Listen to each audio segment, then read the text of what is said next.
màn chát chân trời, giữa mênh mông vẫn khát, không muốn được anh ơi. Đừng vì em là biển ngàn năm sóng xô hoài, suốt cuộc đời không gặp, bên bờ là tan phai. Vì màn dâng cho đời buồn vui đầy lại hơi. Em không là biển khơi, em chỉ là em thôi. Đừng vì em là biển càng sông càng cô đơn.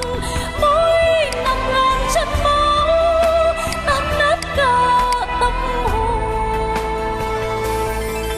Em không là biển khơi, bên bờ nằm khắp muôn nơi, mà lòng em chỉ muốn của một mình anh thôi. Đừng vì em là biển, em chỉ là em thôi. Đừng vì em là biển, em chỉ